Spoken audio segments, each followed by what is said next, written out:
ಅಂದಾಜು ವೆಚ್ಚದಲ್ಲಿ ನಿರ್ಮಾಣಗೊಳ್ಳುತ್ತಿರುವ ಮಜೂರು ಬಬ್ಬುಸ್ವಾಮಿ ದೈವಸ್ಥಾನ ಜೀರ್ಣೋದ್ಧಾರದ ಅಂಗವಾಗಿ ಶಿಲಾನ್ಯಾಸ ಕಾರ್ಯಕ್ರಮ ನೆರವೇರಿತು.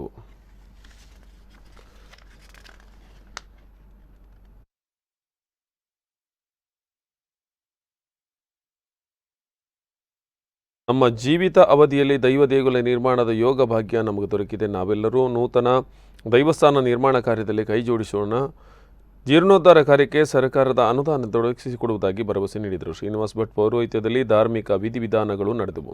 ಈ ಸಂದರ್ಭದಲ್ಲಿ ಕಾಪು ಮಾಜಿ ಶಾಸಕ ವಿನಯಕುಮಾರ್ ಸೊರಕೆ, ಮಜೂರು ಗ್ರಾಮ ಪಂಚಾಯತ್ ಅಧ್ಯಕ್ಷೆ ಶರ್ಮಿಳಾ ಆಚಾರ್ಯ, ಜೆಡಿಎಸ್ ಜಿಲ್ಲಾಧ್ಯಕ್ಷ ಯೋಗಿ ಶೆಟ್ಟಿ, ಜೀರ್ಣೋದ್ಧಾರ ಸಮಿತಿ ಅಧ್ಯಕ್ಷ ಮಾಲಿಂಗ ಶೆಟ್ಟಿ ಮೆಂಡನ್, ಉಪಾಧ್ಯಕ್ಷ ಸದಾನಂದ ಶೆಟ್ಟಿ, ಕಾರ್ಯದರ್ಶಿ ರಘುವೀರ್, ಕೋಶಾಧಿಕಾರಿ ಶೇಖರ್ ಪೂಜಾರಿ, ಗಣೇಶ್ ಭಟ್ ಮಜೂರು, ಲೀಲಾದ್ರಿ ಶೆಟ್ಟಿ, ಅಂತುಗುರಿಕಾರ ಮೊದಲಾದವರು ಉಪಸ್ಥಿತರಿದ್ದರು.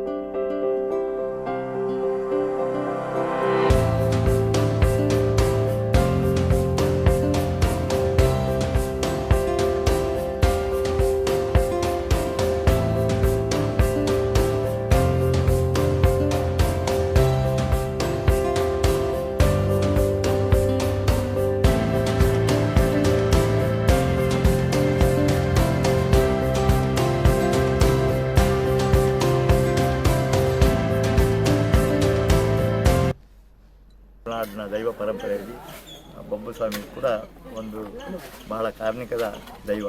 ಹಾಗಾಗಿ ನಮ್ಮ ಮೂಲ ಹಚ್ಚೂರು ಮಾಜಿದೇವಿ ಮತ್ತು ಬಬ್ಬುಸ್ವಾಮಿ ದೇವಸ್ಥಾನದ ಮೂಲ ಮೃತೂರಲ್ಲಿದೆ. ಆ ಹಿನ್ನೆಲೆಯಲ್ಲಿ ಜಿಲ್ಲೆಯಲ್ಲಿ ಹಲವಾರು ದೈವಸ್ಥಾನದ ಗುಡಿ ಗೋಪುರ ಇದೆ.